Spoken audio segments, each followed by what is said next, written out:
Sadhu Dhammato, everyone may consist with Sadhu Sadhu.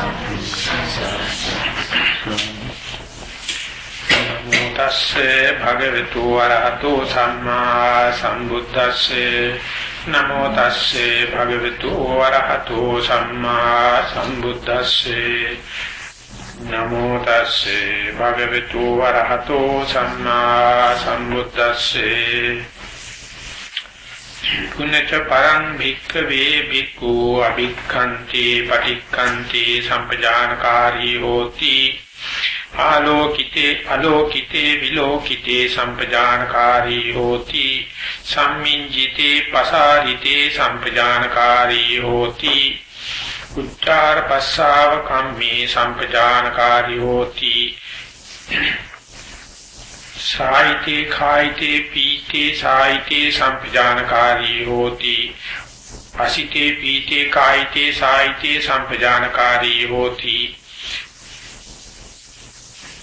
te tite nisinne sutte jagarite tunni bhave bhasite sampajanakari hoti ti.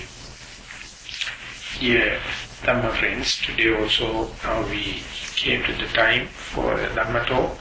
Today is our third day in the retreat and third talk according to this particular sutta, namely the Sathipattana Sutta.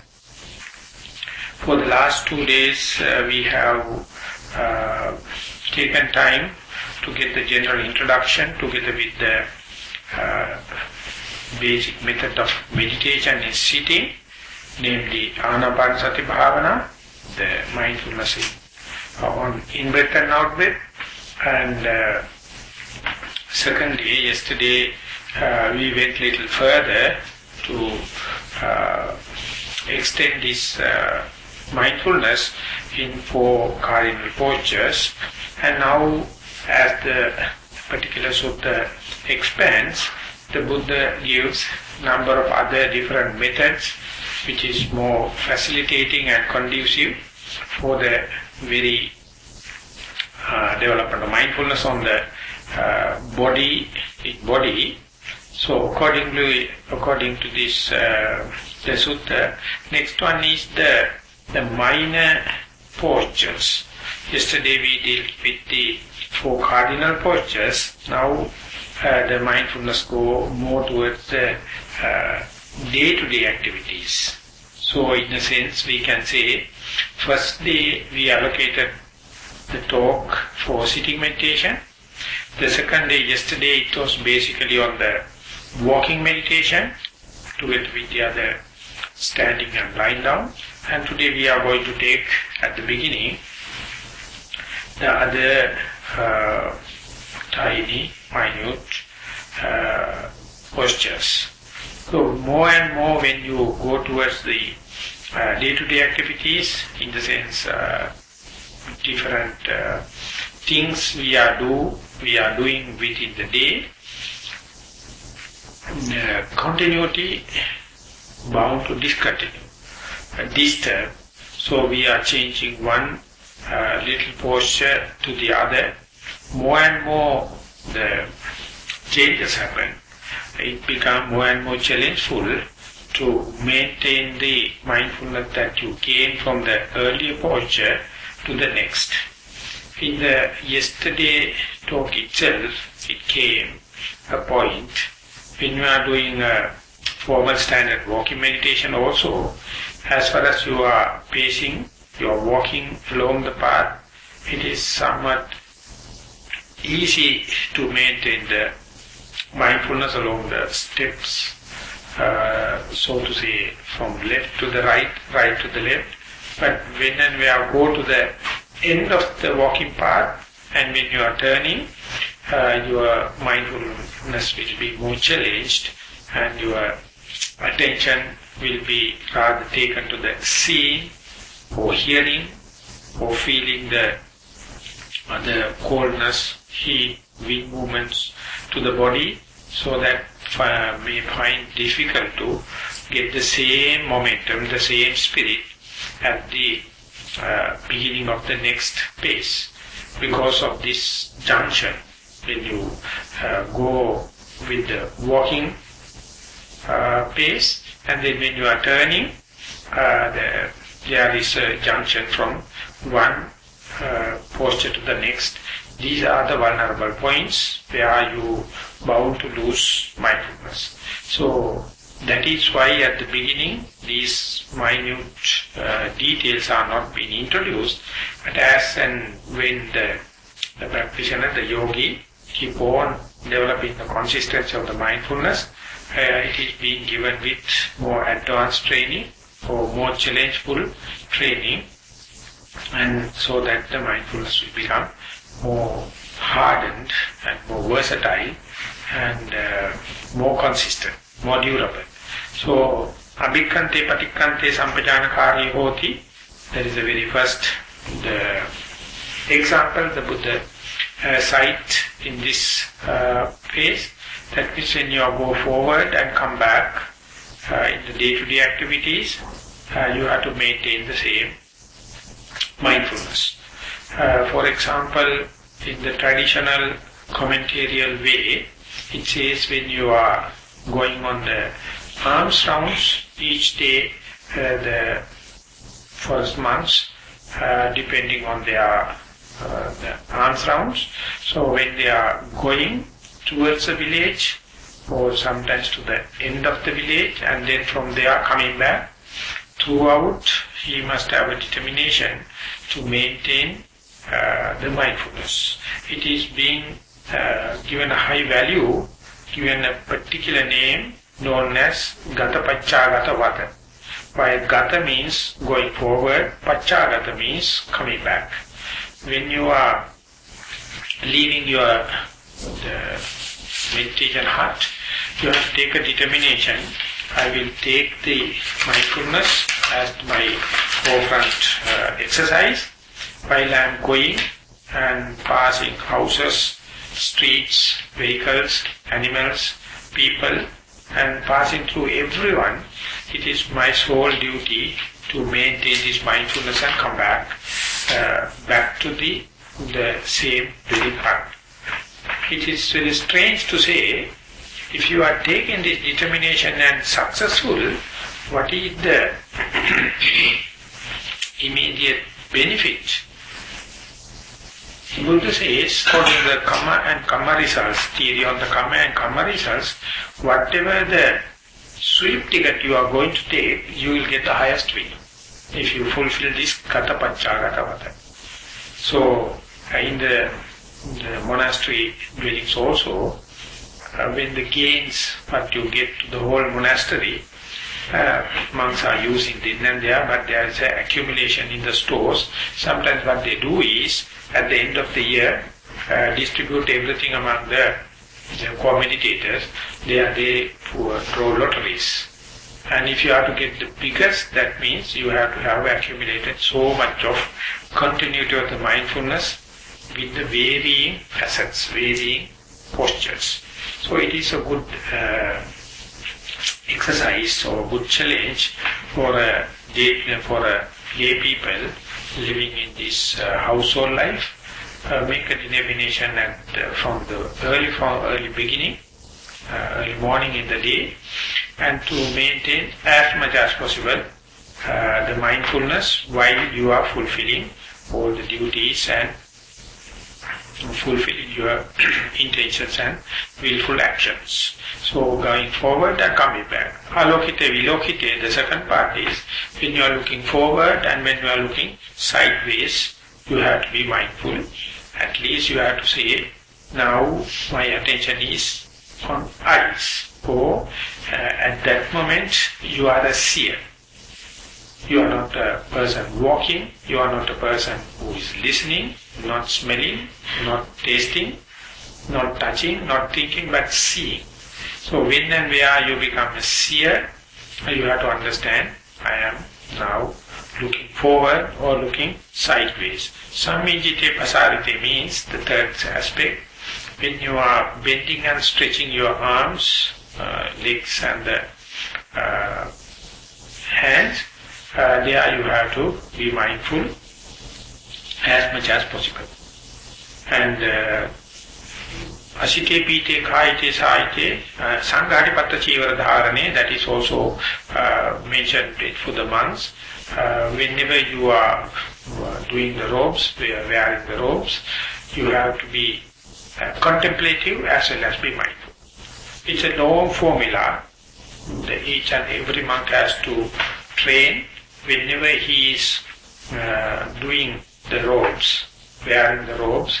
He has to contemplate or reflect in such a way. It's all given by others, all given by the donors, and when and where I am going to put into use.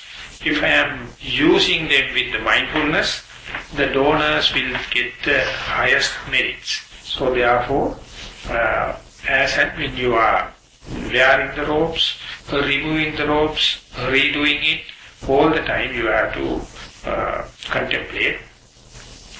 May I use this robe in a mindful way and not to decorate my body, not to draw the attention, but to close my unwanted places and just to keep my modesty and just to keep away the bad winds and the hot sun and the rains, and that's all. No more than that. It's just a utility value. So this is very difficult for the laity because they are using costumes, they are clothings just to show their status and to pull the attention and fashions, all the kind of things. So therefore, rather than give some contemplation, it is disturbing other minds as well as one's own mind. So if someone takes this meditative life instead, he has to use these clothings just for the utility value, not to arouse something or not to send messages or not to hint others, just for the utility value. As well as when and where you are using, you have to be contemplative, you have to be mindful, remembering or reminding yourself just the purpose of this wearing. Sanghatipatta chivara dharane, these are terms, in the monastic terms. Sanghati means the double robe, patta means the ball, begin ball, chivara means the single robe and the inner robes. When and where you use it, you have to be contemplating. So you have to make this according to the convert into the day-to-day life in the laity also, and in some meditation centers they are being trained not specifically on the clothings. The next one, asite pite khaite saite, whenever they go to the dining hall or refectory, they have to all the time reflect the thing they are going to eat. Because this is the point, just like clothing, you lose your contemplative idea and you try to entertain the food, and not only that, start chatting, start talking, and then you are disturbing the whole dining hall. Not only yourself, not only the person who is just eating, but it becomes a place to chat.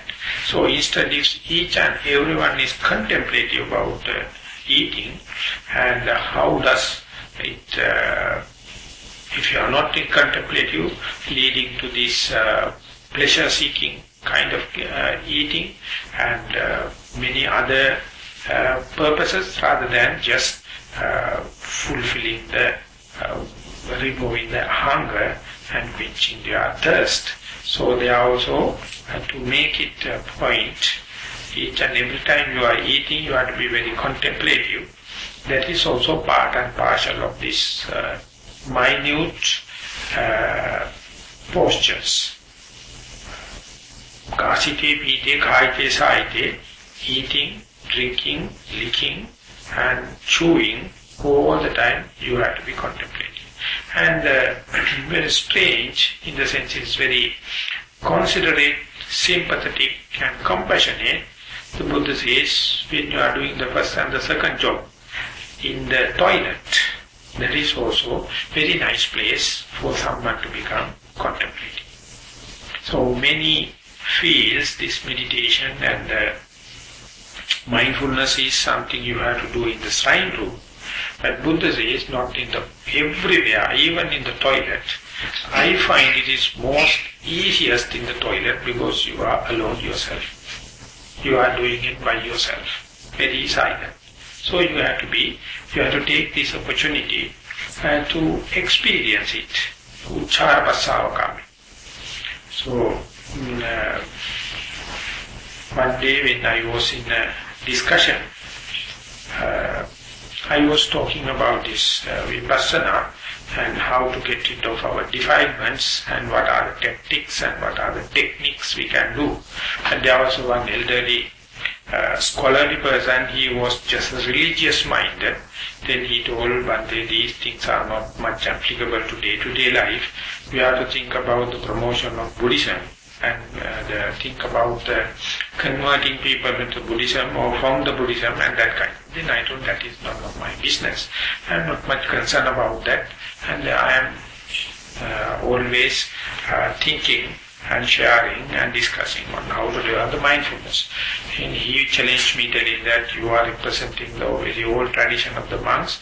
You are the guardians of our culture and the religion. Therefore, you can't just keep off telling that you are not religious. You have to be attentive to this general religious action also. Then I told, I'm sorry, if it is possible I will do, but I have decided and made up my mind to go. And then all of a sudden in the discussion he told, does Bhante, this offering the Buddha is not appreciated by you? Then I told, going to the shrine room and offering to the flowers, as well as going to the toilet, doing your first and the second job, give the equal merits. If you do mindful. That person was about to burst. He can't tolerate telling me that comparing this offering the Buddha Puja and going to the toilet and going to give the same merits. But lucky enough, there was one lady, she told, isn't that Bhante, the Buddha said, Uchara Patsavakamme Dhampajanakari, isn't that the what Buddha hinted in the Sathipattana? So then only that particular gentleman came to know the Buddha was so practical. Buddha was so compassionate. He was so considerate. Even in the toilet, you can just like make merits or make skillful action as if you are in a shrine room. So this is how the meditation comes into your day-to-day life. Otherwise, you always expect going into the forest or go under a tree, go to a very solitude place and do everything to the with the utmost conducive condition, otherwise you can't do meditation. Of course, it is true to the beginning. At the beginning, you have to give all the good facilities as and when you gain the mindfulness, as and when you develop the concentration. But soon you come to know what is the meaning of mindfulness, what is the characteristics of mindfulness, what are the functions of the mindfulness, what are the proximate cause for the mindfulness, how do you know whether you are mindful or not. And when you come up to that level, you have to use this mindfulness in each and every action up to the point to the toilets. So this is very direct teaching of the Buddha and how to make your whole life, whole day-to-day activities within the framework of mindfulness, under the light of mindfulness. So therefore, Uchara Pasavakamme Dhampajanakari hoti. And Gate Tite Nisinne Sutte Jagarte Bhasite Tunhi Bhavi. Gate means the going, Tite means standing, Sutte is that you are sleeping or lying down, Jagarite you are awakened, Tunhi Bhavi you are maintaining noble silence, Bhasite sometimes you talk. Whatever you do, you must understand, you must be mindful in each and every action. So this is how the minute things or minute postures could be put into practice. And then, if of course it will take long time someone at least to accept this in theoretical manner. Many expect to have the meditation only in the meditation centers or in monasteries. But the Sathipattana Sutta, though it was not well commented, not well presented in this way until for the last 30-40 years, it was well recorded. No one can change it, no one can alter it because it has been considered as the canon. But earlier, in our parents and the grandparents' generation, they used to just recite this part and then pay respect to the book of this Sathipattana Sutta, and they think they have done the job for the religious matters. But nowadays it is not the case. Nowadays they open the book and read it, try to understand at least by translations, and try to put into practice. When you are put into practice, you see the living Dhamma, the living teaching. And there is no discrimination. Any person can try. At any moment, any event of the day, you can try. And then if you come up to that level, you will ask, where that I cannot develop mindfulness? At the beginning, you will ask the question, where can I start? What is the conducive situation? What is the object of meditation? What is the posture? And what is the time? Who is the best teacher? What is the good place? And all the kind of. But when you keep on practicing, you find throughout the life all the tiny little minute postures, you can use it as an object for the development of mindfulness. And as I mentioned earlier, when we are changing from one posture to the other posture, always mindfulness becomes vulnerable and it is being challenged. So your task is to develop the mindfulness as a beginner, and as you advance, how to maintain through multivarious postures, tiny postures. And if you continue that, my teacher used to say, if you are mindful in each and every tiny action, you will never feel tired. Every place you will be relaxed. You won't feel with the workload.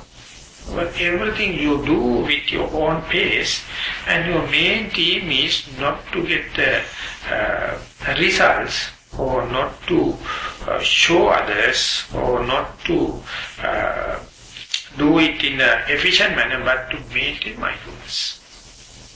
That is how you will understand what is your capacity and what is the priority you have to give and what are the secondary things. Likewise, the whole life will be organized if you can give a real emphatic value on these tiny little postures. But many find it is very difficult to grasp the idea. That is, I think that they are to rush into this too much. Unless otherwise you have a certain amount of mindfulness and the concentration, I would say with some theory backing and contemplative ideas, then only you can take this task and go ahead and do as much as possible postures, tiny little postures, see it under the light of mindfulness. My teacher, one of the Australian monk, when I was a lay, he never teach me about how to sit and do sitting meditation, because I was such a dynamic person, I can't sit even for 5 minutes. So hectic, he knows, and I have no time for walking meditation. Only he asked me, start with some of the day-to-day postures which you do by yourself and do at your pace, and start trying to just to be mindful. What he introduced me was when I am brushing my teeth, when I am washing my face, And that is the starting point. And then he told, when you are walking in the street, alone yourself, just try to be mindful, just I am walking. And if you are having someone to talk with, definitely you will lose the chance, because while talking and walking, both cannot be accomplished. So be yourself, be unto yourself, and walk in your normal pace, and try to be mindful. And I would apologize, it took about 2 to 3 years for me to start at that level. Because I was studying at the university and also chasing behind the lessons and all the kind of thing. But that is how I started.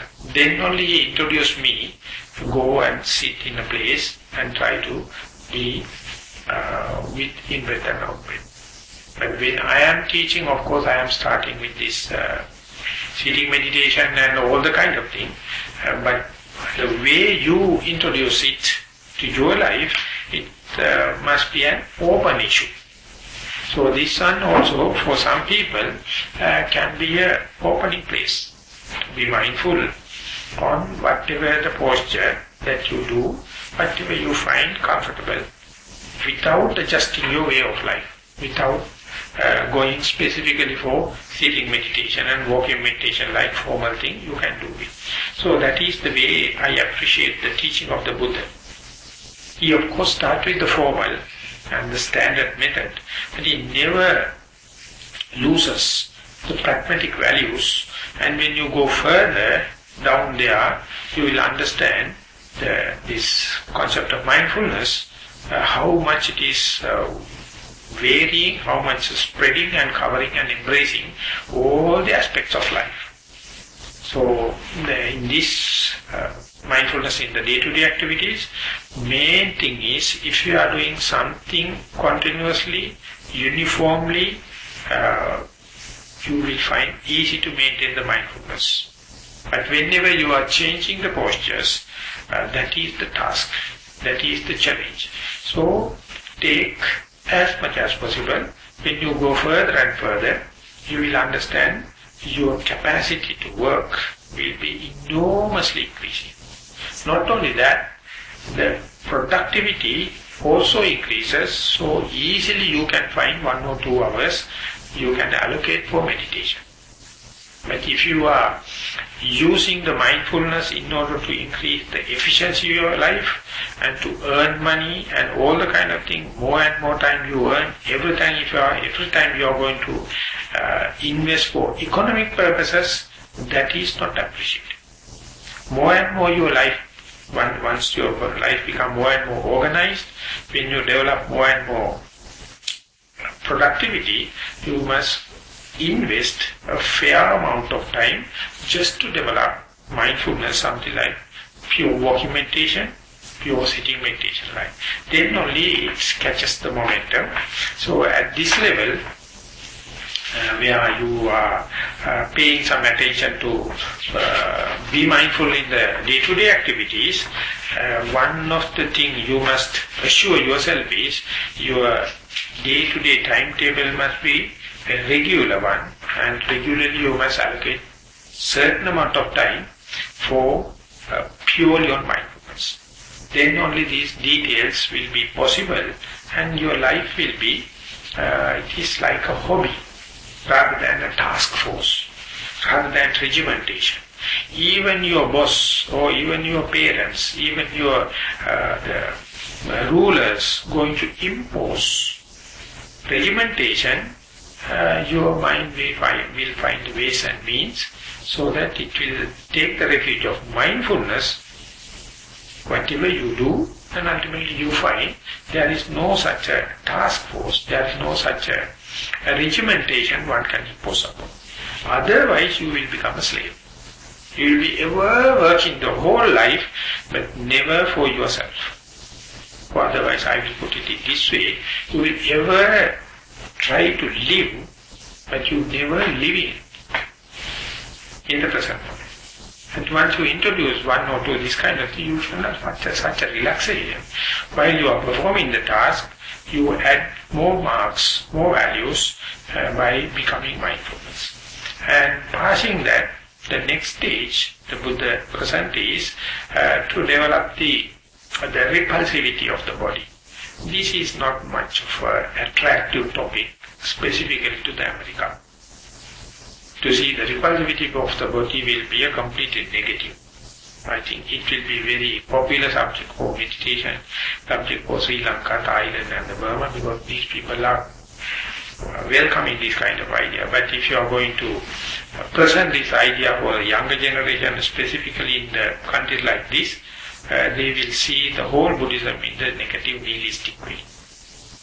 Usually I think some of the religious masters also, they unconsiderately, they made some statements telling that Buddha is nihilist. Buddha is negative. Because he is teaching the others to see the negative part of the body. So, in a sense, it appears like see the repulsivity of the body. But the revolution is, during the time of the contemporary time of the Buddha, the leading caste was the Brahmins. And they say this body is the product or the creation of the Almighty God. It is perfect. So no one has any chance to analyze it and see its faults. That means you are going against the God. So therefore no one have cut open any body parts because it was a sacred one and secret. And Buddha, coming from the king's family, he is always wearing a sword, the king family. And they are the people kind of analytical. So he cut open even after becoming a hermit. This was a hell of a revolution at that time, because it is a direct challenge to the Creator. When you cut open, you can see how ugly it is, how repulsive it is. So therefore Buddha presented simple method. He says when you put everything together, it is very beautiful, attractive, male likes female, female attractive, female, males, and all the beautification. But irrespective of the male and female, if you can have a penetrating power, at least at the skin level, you can see through, what you see is completely repulsive. If you look at the hair, it's a very beautification. You have a lot of beauty parlors to make the hairstyle and all the kind. The day you see the hair in your soup, then you will understand how it is repulsive it is. You will throw away the whole cup. And you will decorate and done all your teeth. And you do all the kind of thing. Then whenever you get a cavity and go to the dentist and open your mouth, and with the whole struggle with the injection kind of thing, he will take out these rotten teeth and keep it on the glass. And if we ask him to put it back into your mouth, what will be the situation? It was you preserved so far, telling it is my one of the 32, and polishing and all the kind of thing. Once removed, you can't put it back. It will be a punishment. Exactly the way. All the 32 parts, as and when it put into a shape, it's an entity. It's a unit, and it's beauty, and beautification and all the kind of thing. Once you separate it out, completely different picture.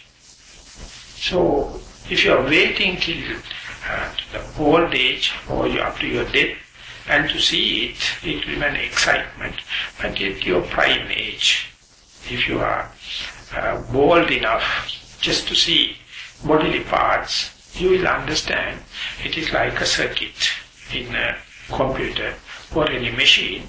When you remove, you can see how it works, how the circuit works, and when and where something goes wrong, how they fix it, and all the kind of thing. You will get a kind of physical idea towards your body, rather than you take it as me, it is mine, it is my soul. The moment you see the mechanism, you see it is just yet another machine, that's all. To the ear, you can see as a recording machine. To the eye, you can compare it to the camera. you towards your arm, you can see like an arm of the back or something like that. It's all happening with the energies and commands, and according to it happens. So in order to see that in that way, you have to understand this, how to look at this as an agglomeration of particles, agglomeration of parts. And once you separate it out, not a single part appear attractive. My teacher, the second one who I met in the Burma, he of course presently also teaching in America, I hope, and he is acquainted with the Western people, and he knows this Western and other pleasure-seeking kind of societies do not like this idea of talking about the repulsivity of the body. But even then he says that when you take a modern car of the Mercedes-Benz, it appears very beautiful and aerodynamics and all the kind of things. But once you dismantle it is full of grease, oils and all the kind of things. Not a single part you take it as a toy. So ugly in the looking. Once you put into the shape only, at last the complete outfit, that will be very beautiful. Exactly the same with the body. So you beautify it, you become proud as far as you have no penetrative power to see through, at least at the skin level. So Buddha, coming from the Kingsley caste, he openly cut and show it, and so that you will understand what the kind of thing you are maintaining, what the kind of thing you are be proud of, and what kind of thing you take it as you, yourself and your soul. So Anapanasati, the very first one, it is contemplating, taking only the in-breath and out-breath. Through that you go to the inward journey. This is about the particles, the body parts, and when you dismantle it, completely different picture. Once you reassemble it, the unity is, the Westerners put it, it's more than the summation of particles, parts. It gives some other aesthetic value. It gives some kind of value. That is how we claim it is me, it is mine, it is my body. You never happy to take them as some of particles, parts, some of organs. If that is the case, you will definitely have a lower value. So more and more you go into this analytical parts, into the tiny particles, more and more you develop kind of a different perspective towards the your own body. And once you develop the correct perspective towards your own body, exactly it reflects on the relationship with the others. If you love, if you take esteem of your body, definitely into the same proportion you will develop the attraction to the other bodies. If you really know what it is, and then accordingly other bodies also.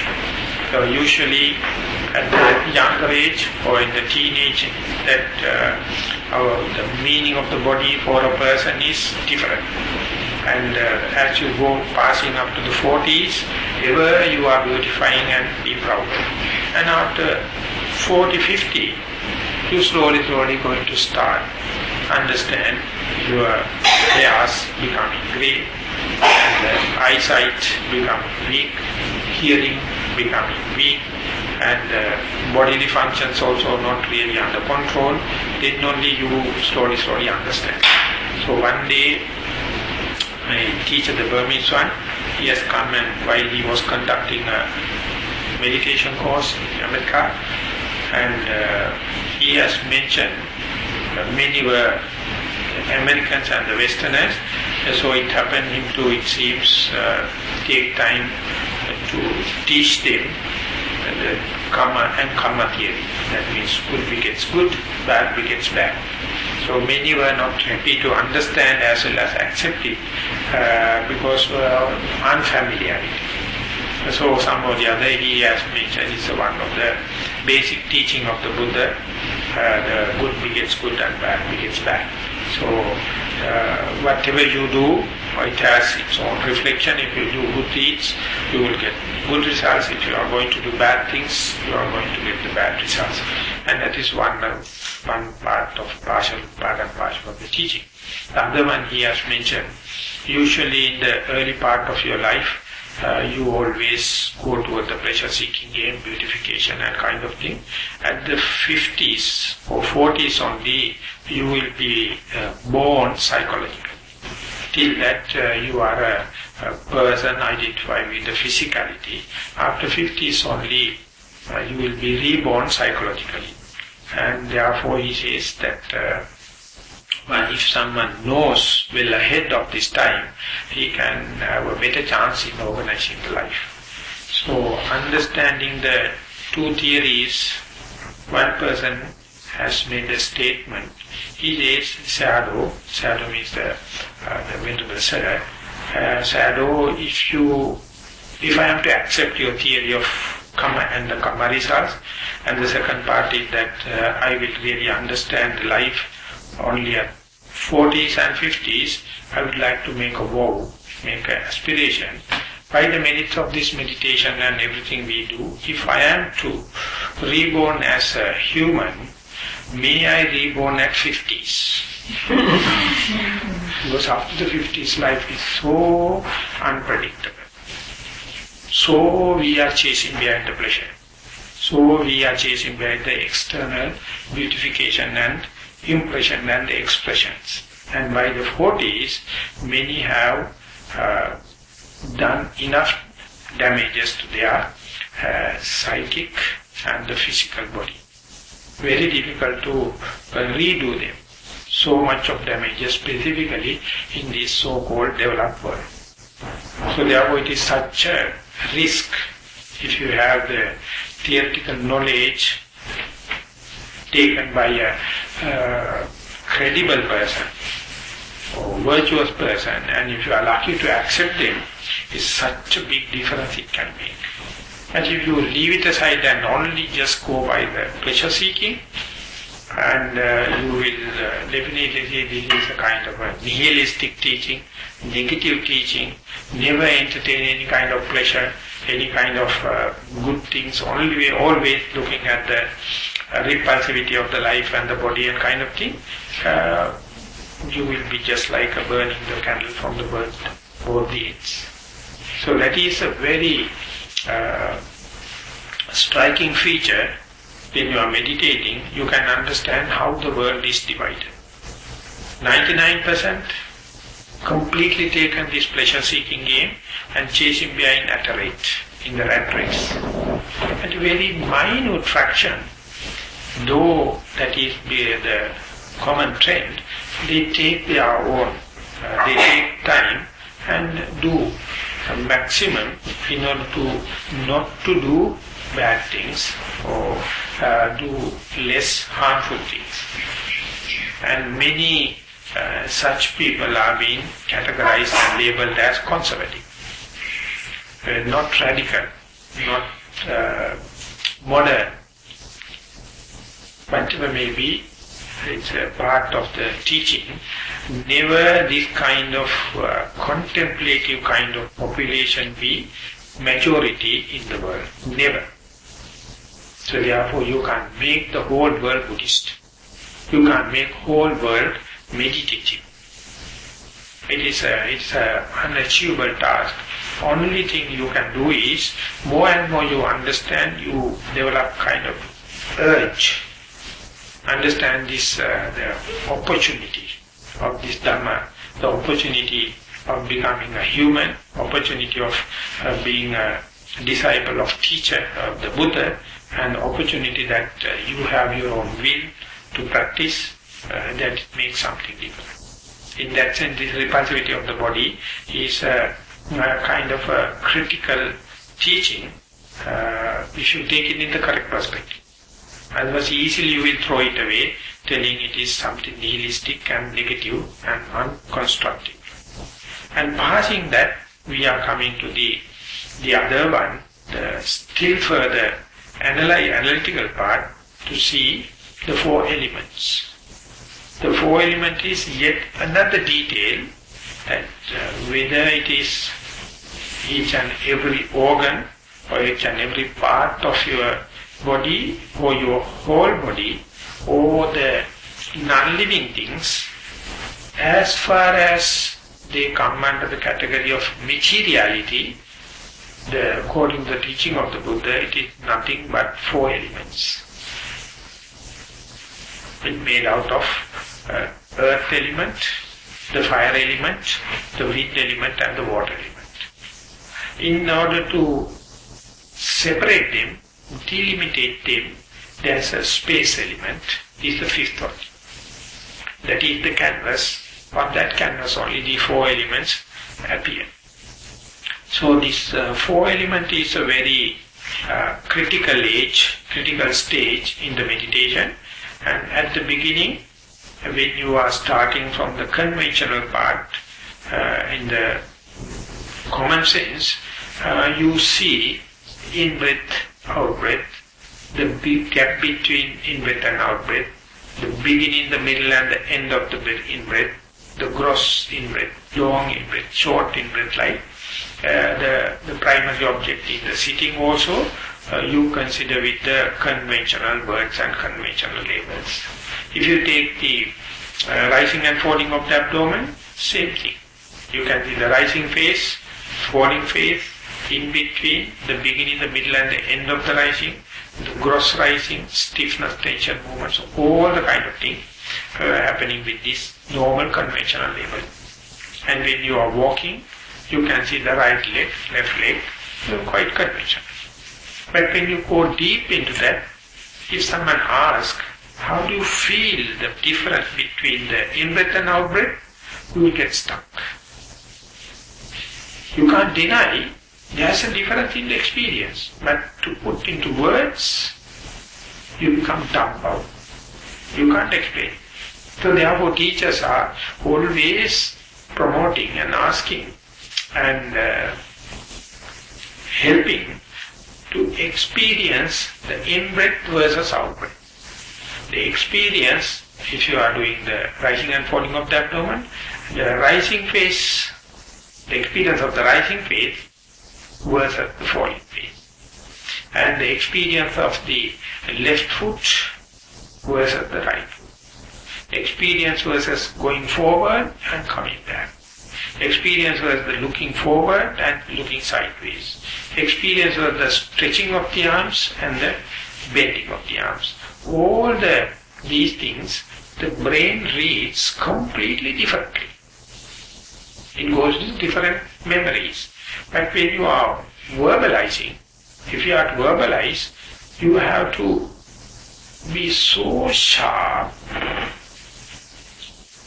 both in observation as well as in communication. That is the way you develop the sharpness to the mindfulness as well as to the wisdom. Even if you are meditating on the breath as the primary object, maybe 10 to 15 years you may do, but if you can't discriminate them, that means your mind is not ready for insight meditation, not ready for this mobilized or steadfast mindfulness. Therefore you have to challenge it. You have to always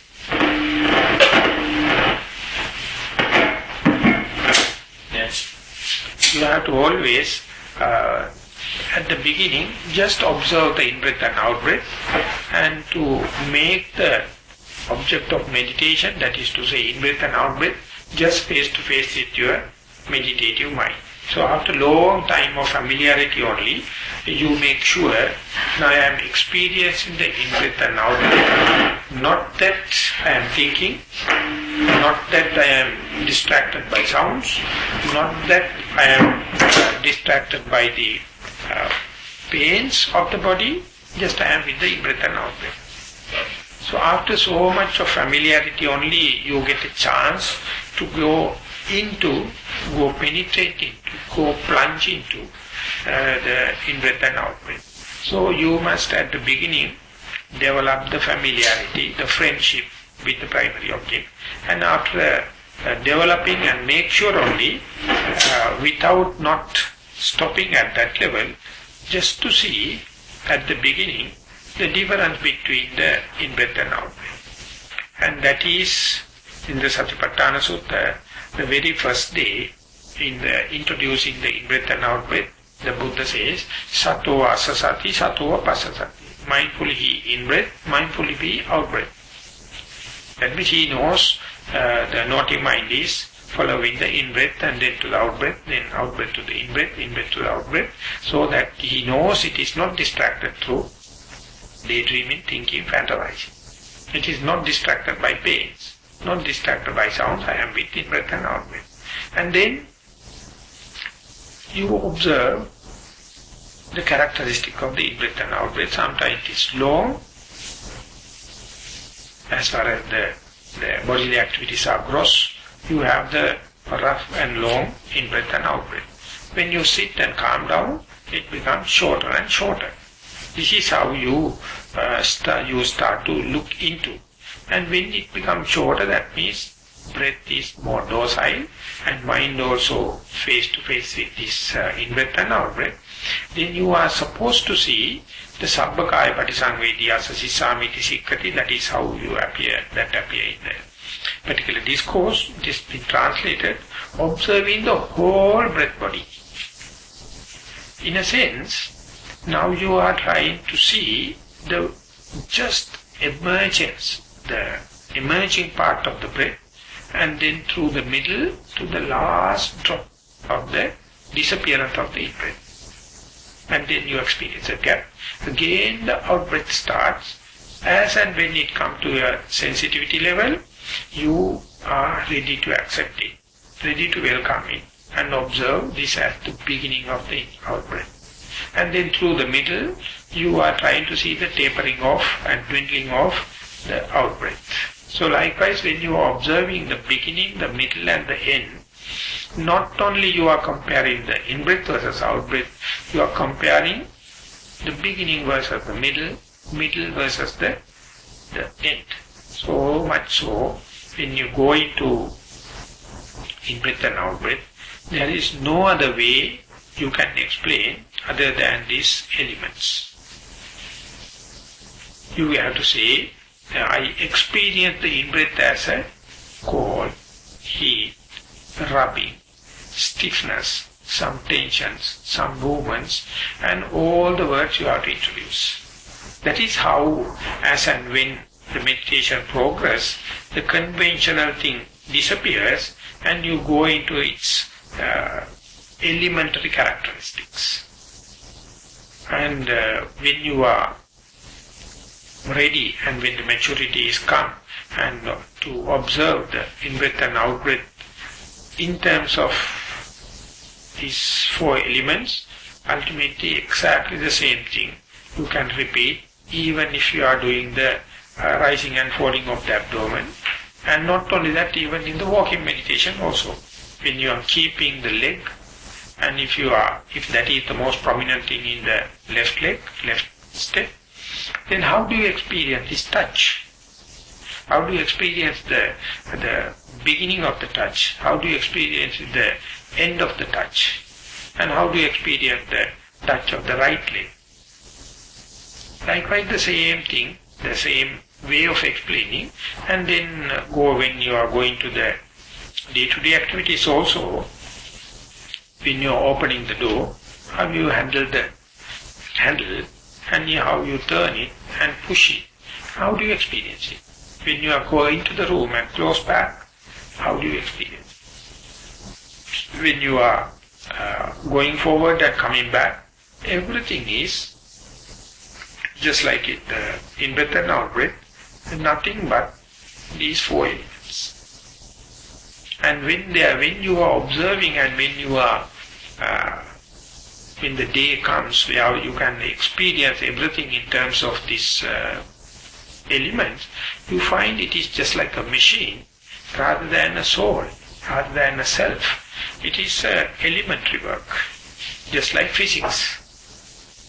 physics you have the solids, liquids, gas and thermal physics. The solid part is the what Buddha says, the earth element. The liquid part is the what the Buddha says, the water element. The gaseous part is the what the Buddha says, the air element. And the heat, the thermal heat, thermal physics is the part we call Thero, the heat element. So ultimately both come to the same.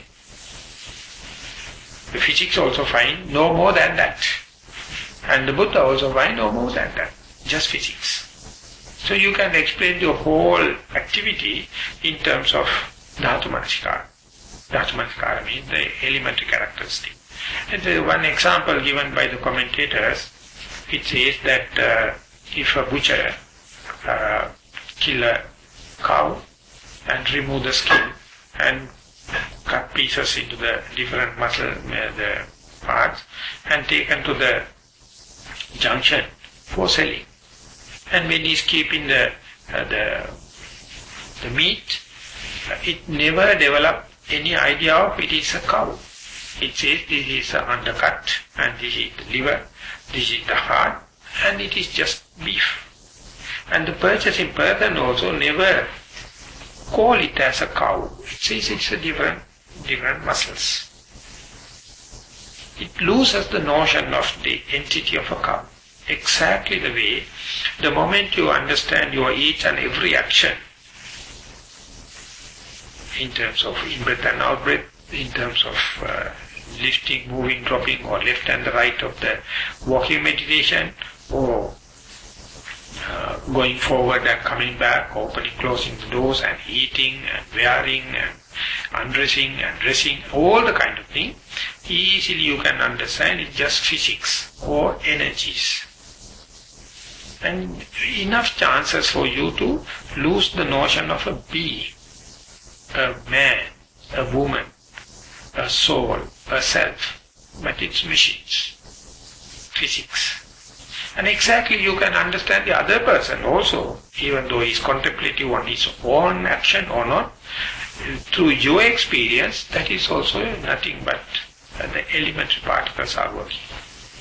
So one day I took part in a funeral, and we are born Buddhists, but that particular person was a Tamil person, belonged to the Catholic Church, and we were taking the whole responsibility about this thing, and we happened to go to the church, and after the service of the father, throw the soil on the coffin, telling ash to ash and soil to soil. So while he was living, we never considered him as he is made out of ash and soil. But after his decaying, he again go back to ash and soil to soil. So beginning is the elementary. While you are living, it is also just elements. After the death, it's elements. But if you take it as a soul, if you take it as a self, if you take it as a male, female, you have different values. My earth element is never the your earth element. And one professor, he says, when you are taking a glass of water, how many billions of atoms in the water? How can you say it is not urinated by such a person so much thousands of years ago?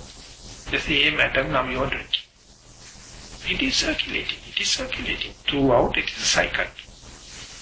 But once you take, and this is my earth element, this is my air element and kind of thing, you have a special value, so much so the worries. Once you come up to the same understanding of its elementary, when you come up to the familiarization, so much of a relaxation. It is happening throughout the laws of the universe. Whenever you go and try to train it, adjust it, edit it, change it, so much so repercussions. Once you come out to the this elementary kind of understanding, it is happening slowly when you are going along with this sitting meditation and the walking meditation and day to day. You will understand you have the capacity only to observe it, not to manipulate it, not to steer it.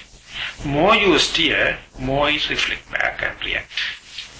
So ultimately you will understand the proper vibration, the proper combination that you harness and harmonize with the nature.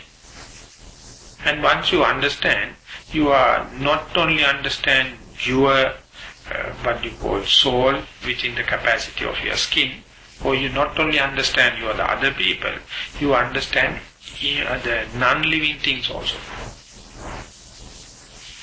Manasikara, these elementaries are giving a universal, irrespective of the life and death, living and non-living, a universal understanding, but the Buddhism is not to specialize on it. It is just to take whatever may be, they are working according to their own laws, and whether you claim it is inside, outside, me, you, all the kind of thing, they never loses its characteristics. Whenever the earth element working, it is working in the same way. Whether it is in outside or inside you, never mind. They are working in the same way. If you do not know, so much so we make repercussions. So therefore, Dhatu Manasikara is the threshold. Up to the Dhatu Manasikara, your thinking and perception is completely conventional. Dhatu Manasikara is the threshold. Beyond that, you are slowly understand the common characteristics of the living and non-living, common characteristic of you and me, the law, the way the energies are working. They are in a consistent. They are in a constant. You can't change it. More and more you think as I, me, myself, you feel like you can change and you can adjust it and you can take it for your pleasure-seeking game. And ultimately all your appointment will end up with disappointments. More you understand the dhatu or elements and elements, you will never make programs, you will never make any plans, you will just try to live up to them and be with them, try to understand the nature, law of the nature. And then there is no repercussion, there is no much of a frustration, there is no much of a tension in the mind as well as the body. So therefore Dhatu Manasikara is a very wide, broad subject, but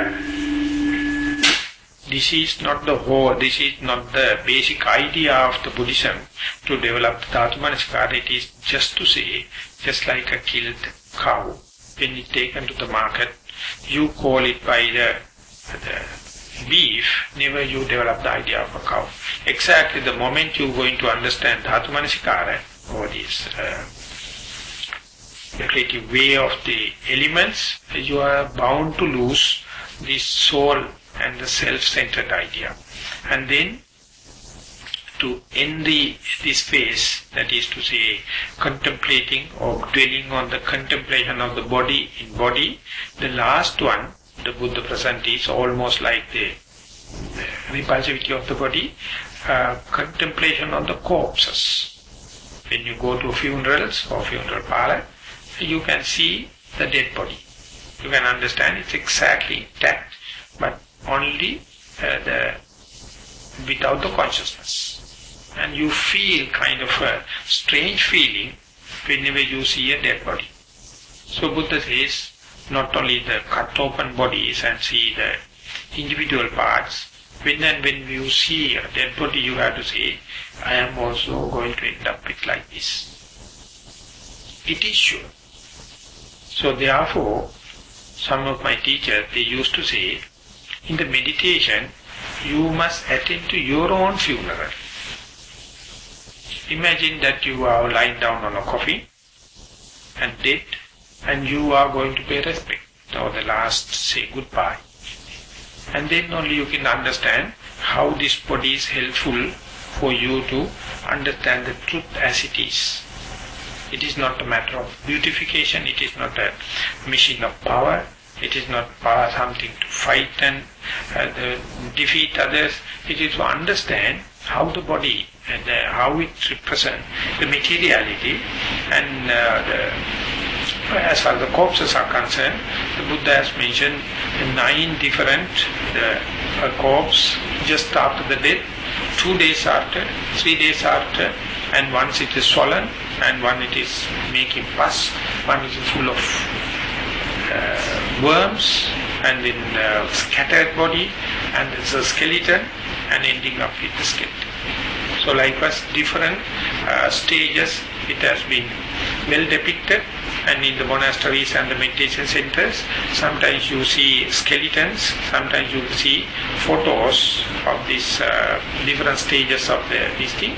In the early time, the cemeteries and the carnal grounds are not much well organized. What happens is they just throw the dead bodies into the ground and go away. And then all the vultures and the animals come and freely eat it. So if you are a meditating monk, you can go there. When you go there, you can see all the stages. Even now, some ardent monks, those who specifically suffering with this lust or any other so much of desire, what they do is, night time they go to the corpse, to the cemetery, and just live there, just to get the feeling when and where the body becomes dead. It is never arousing any kind of a desire. Instead you develop kind of a fear, kind of a cornered idea, kind of a isolation. So it is sometimes used it as an antidote for the desire. The repulsivity of the body also use it as an antidote when the people are having so much of desires. So likewise this, there are 14 subjects under the category of the body or materiality. Anapana is the leading one. All the others have different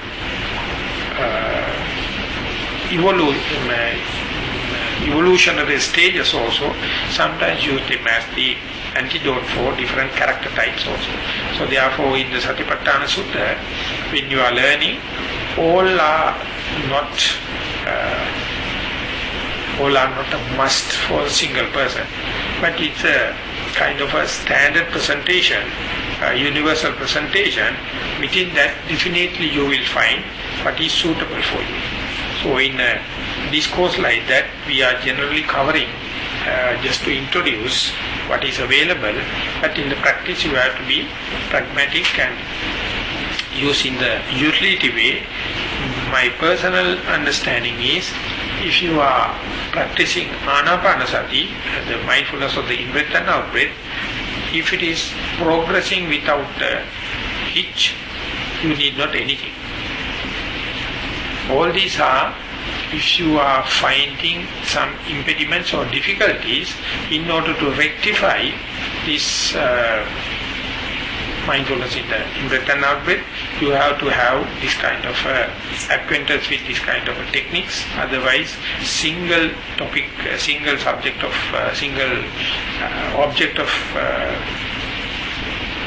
in-breath and out-breath is enough.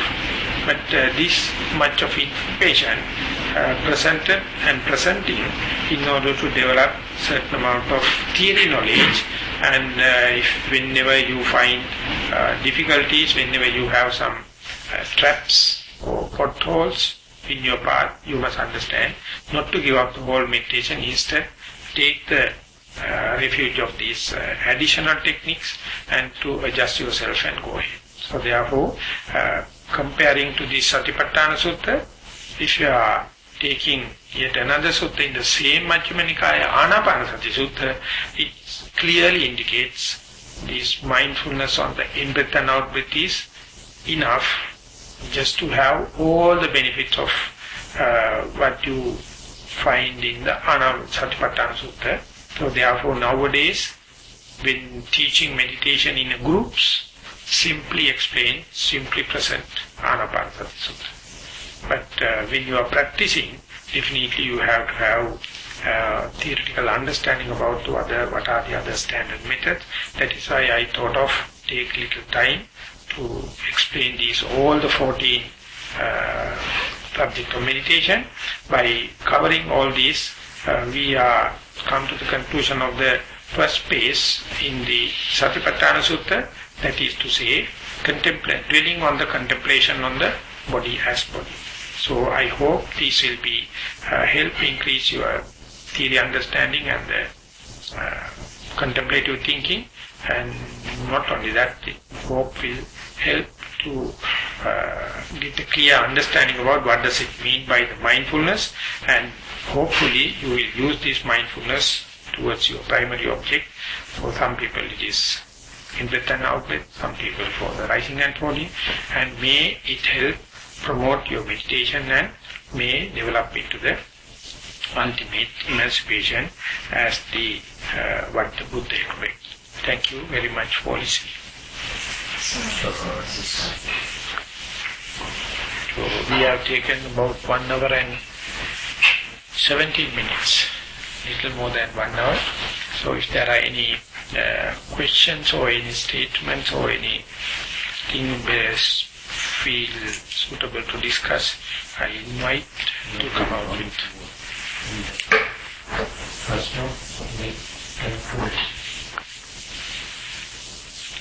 If there are no questions, as yesterday, we can just, by chanting the stanzas, we can share the minutes with the seen and unseen beings and the relatives, and reminding and straightening our objects.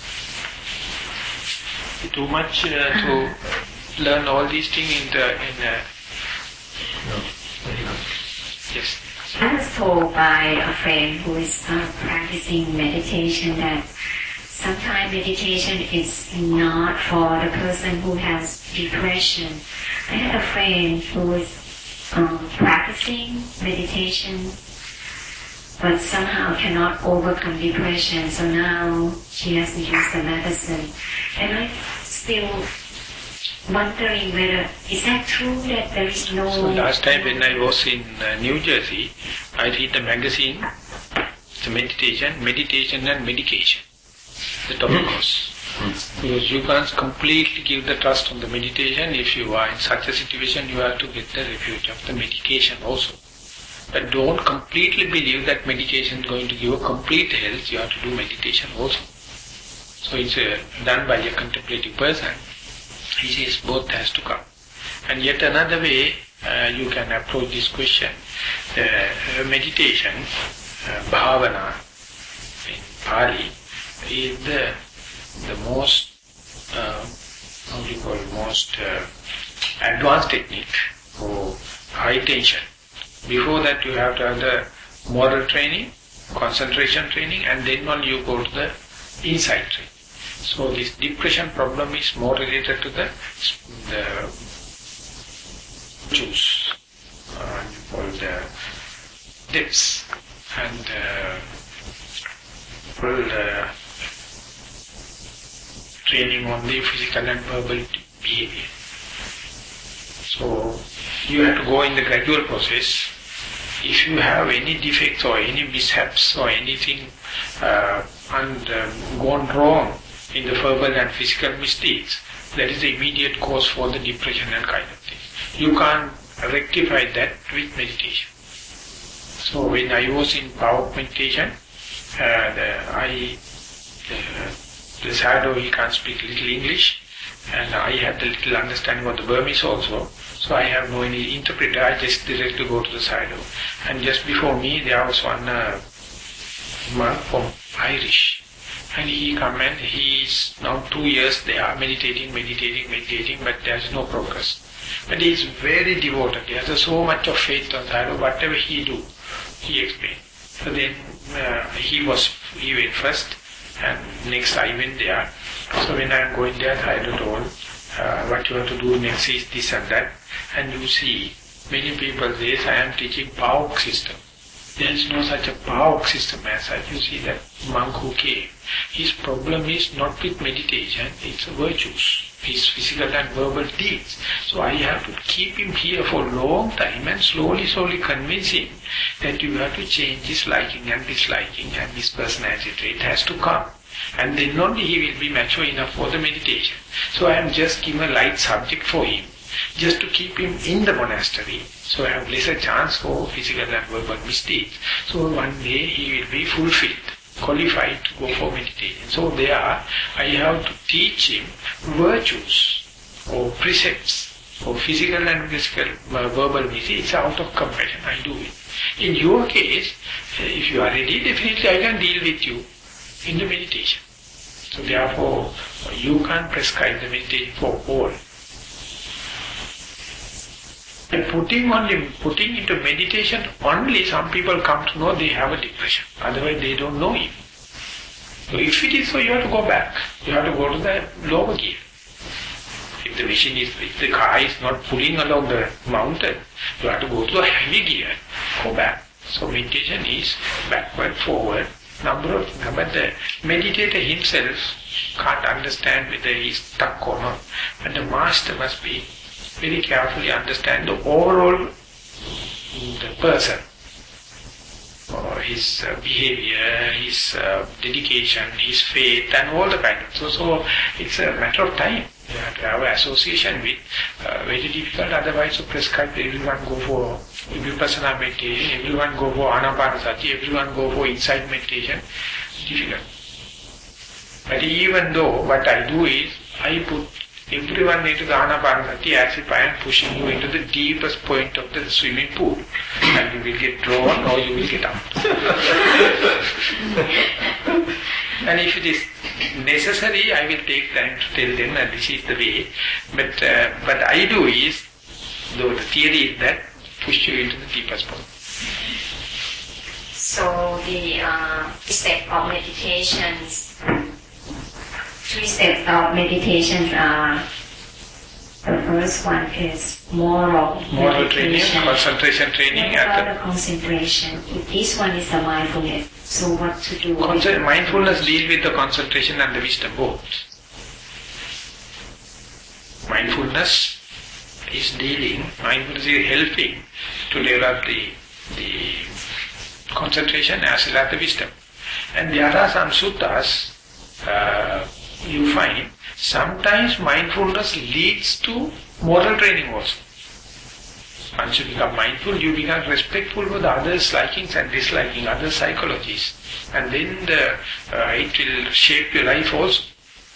But I would say, this is the kind of phenomena, once you develop mindfulness and then long time you've forgotten and gone for the verbal misdeeds and the physical misdeeds. And then again, whenever the mindfulness restored, you can understand your mistakes. And then you can correct it. Likewise, the mindfulness rectify your the moral training also, moral weaknesses also. But in the conventional way, you have to start with moral training and then go to the mindfulness. But it's not always like that. Sometimes mindfulness has a reciprocal way, help promote one's morality.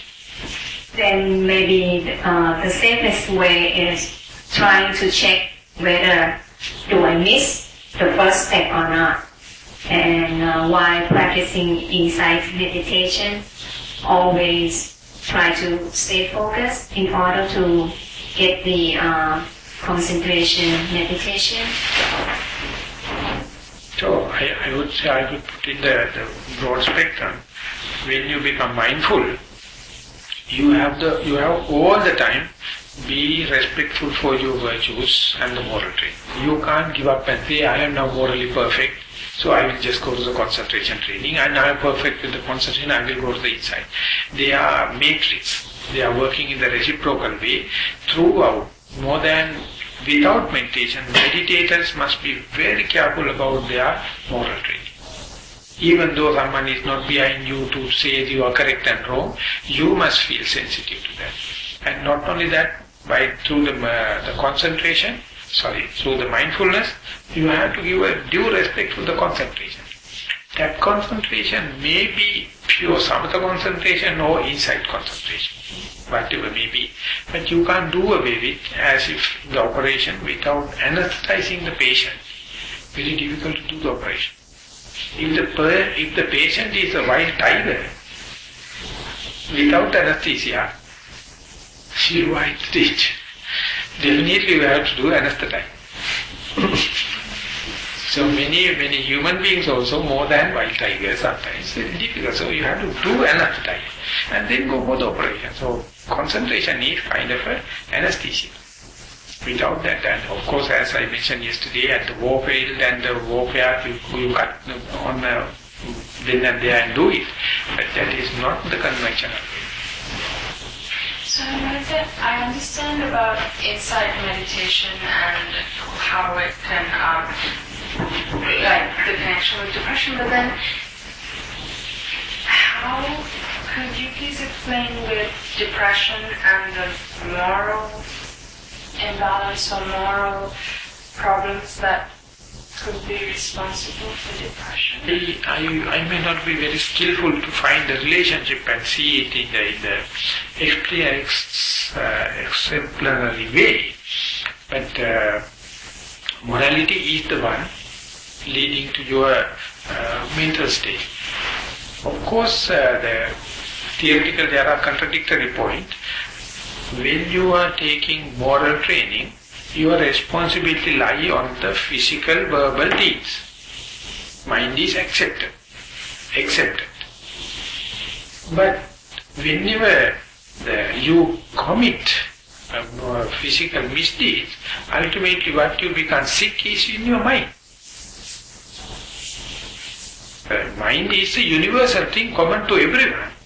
So recently I read that even the plants and the living beings all have the same DNA, RNA. Exactly the same. 99.9% the same. But we have 1.1% different. That is what we claim as myself. That is what it is my liking. This is my dislike. This is my personality. But 99% we are the same. So plants also have the same value for their likings, for their life. So if you are disturbing them, disturbing other psychologies, ultimately it reflects back. Physical verbal mistakes, yes, but it affects at last, at the bottom line, your mental situation. If that is grossly disturbed, you can't calm down the mind. You can't go to the concentration. So therefore, whenever the depression and kind of thing, you better not to try concentration meditation or insight meditation. Instead, you have to think about generosity, helping others, be kind with the others, and kind of to develop the nourishment for the mind. You have to do community work. You have to help others and understand the other depressed people, physically disabled people, help him, and then he get the contentment. That is the nutriment for the, in the social level, for otherwise medication. In Sri Lanka, some people, there's a myth, I don't know whether myth or correct thing. They say that when you're doing meditation, they discourage people doing meditation, saying that, you become a mentally deranged person, or you become depressed, or you become psychiatric problem. Meditation leads to madness. Bad. So it's a common belief in Sri Lanka. Yes. And partly true. When I asked my teacher, when Nissarana, not me, there's one person asked one day that some people say that meditation leads to madness. What do you say? Yes, it is also said, but what I experience is many mad people meditate.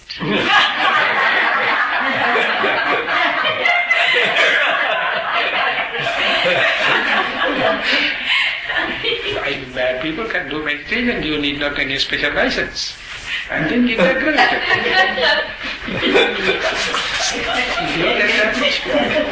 So I just have a question, sir. It's just that, so I understand that, if you do work, or if you work, like do community work and everything, then you can be happy and everything. But, so what happens if you have people who are very conscious and they feel guilty even though it's not, it's minimal.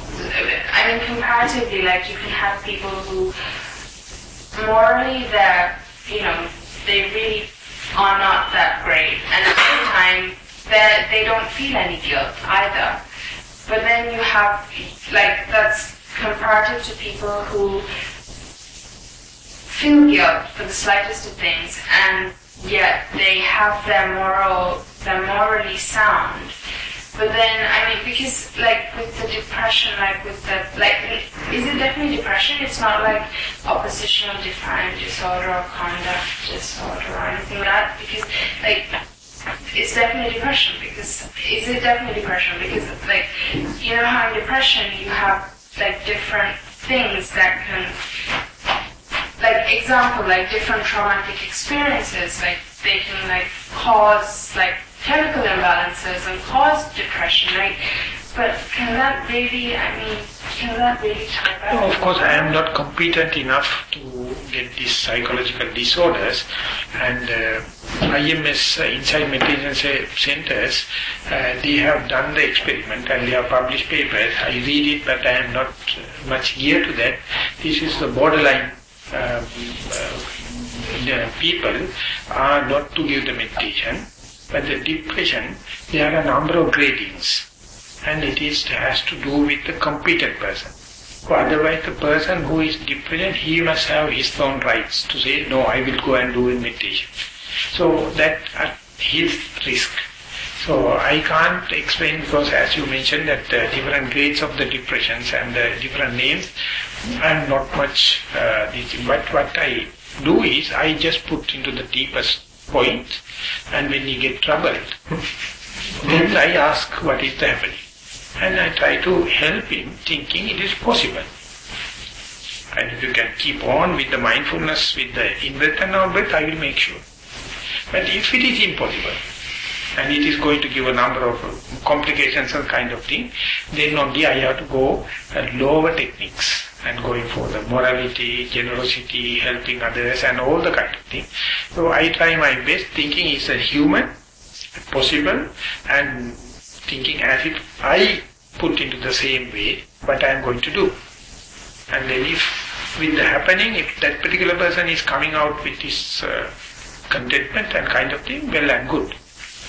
I have some experience with one or two, but even after they develop the confidence, still they go to the social work and do kind of moral work, or in the sense of social help, and they feel they are confident enough, and they know that they are better off above the nose level, so they can do meditation. Meanwhile, they feel happy to help others.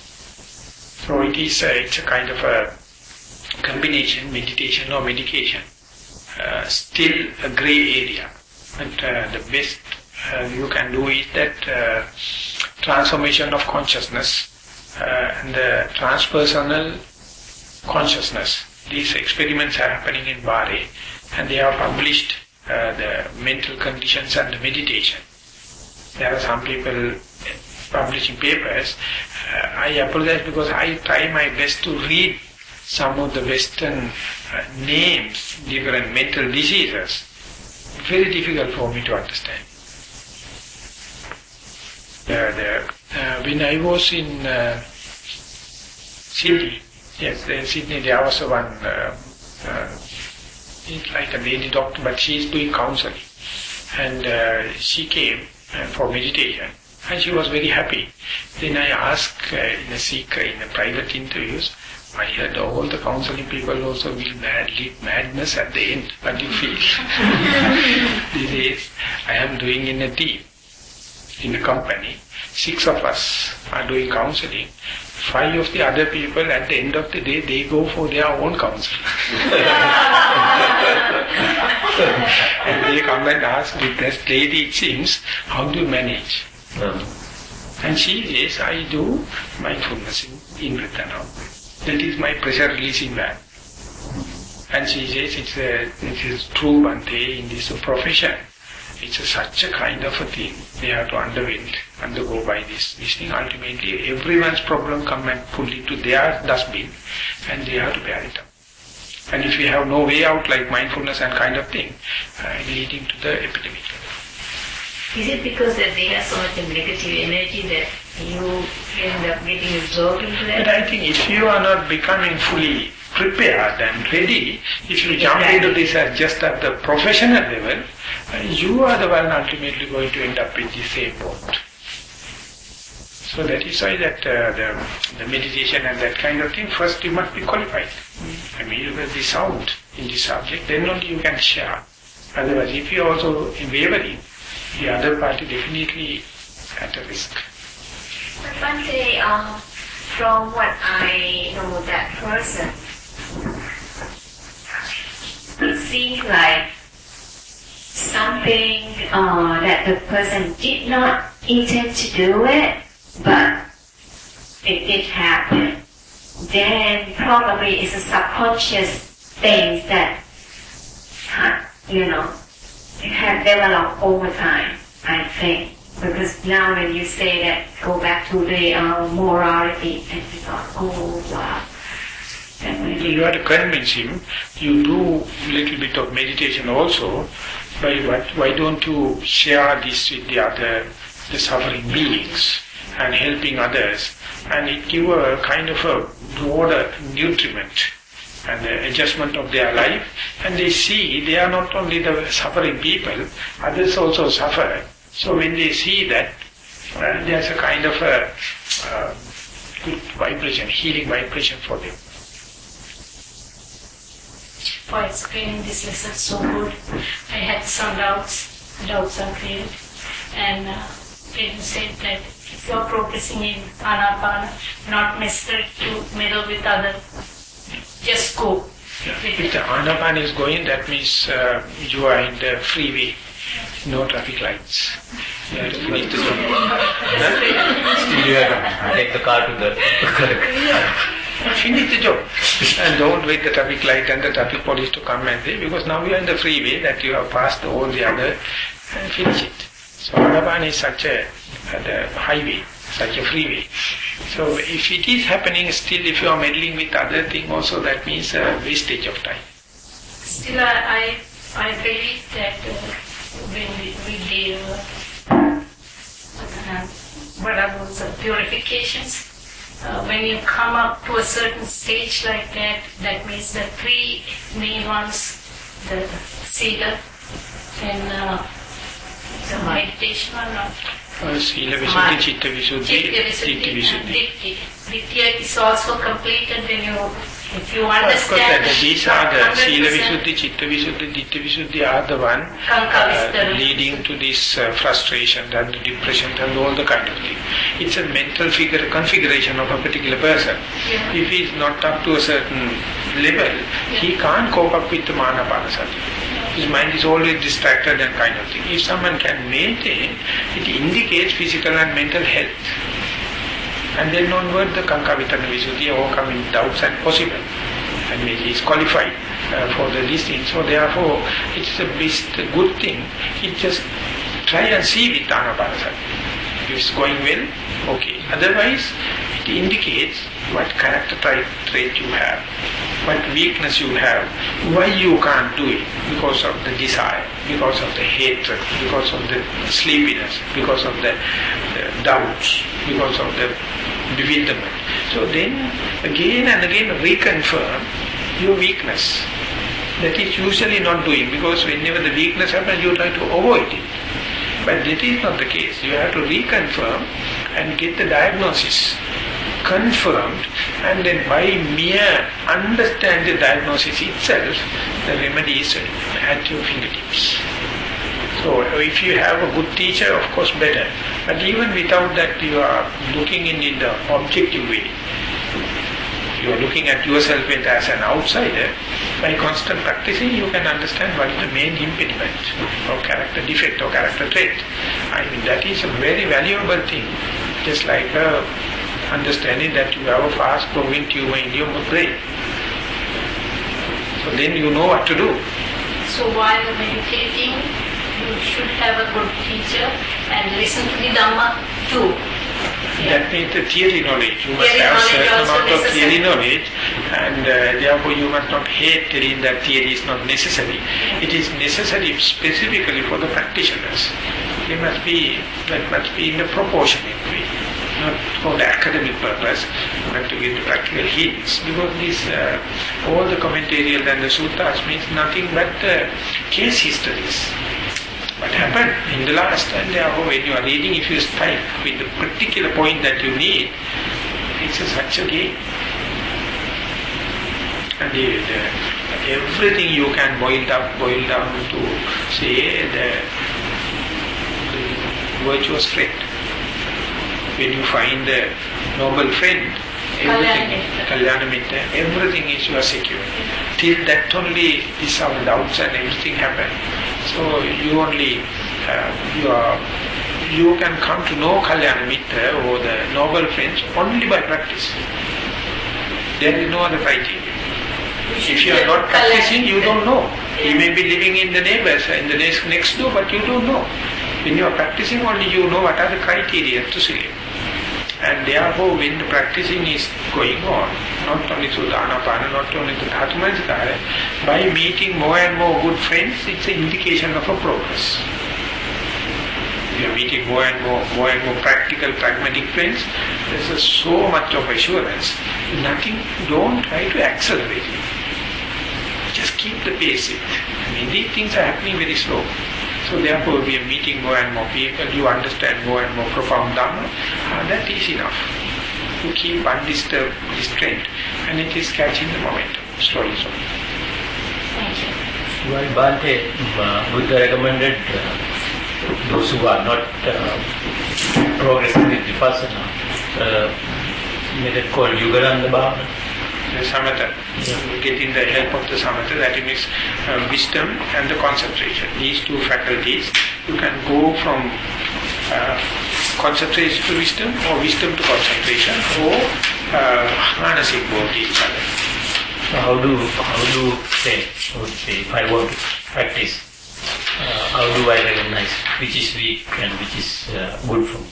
There is no single criterion. As last time I mentioned that when you are observing the in-breath and out-breath, if you are seeing only the air column, if you see only the in and out air, that means your inclination is for samatha.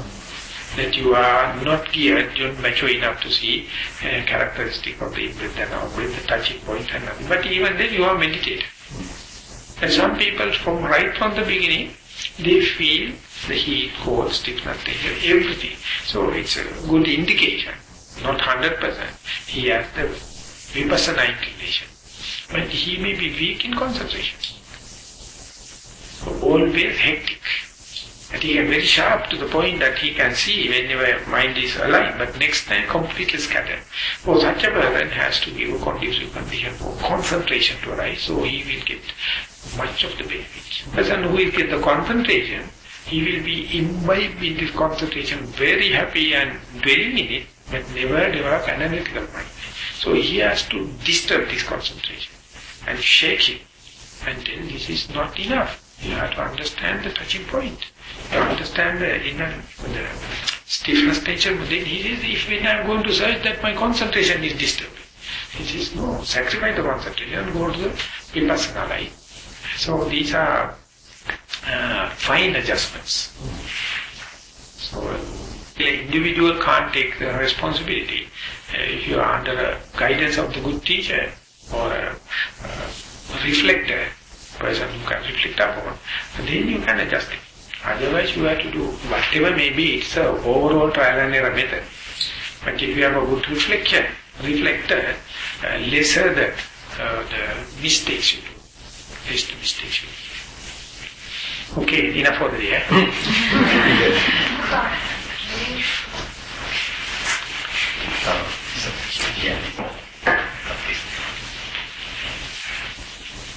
We are going to share the merits at the end of the third day.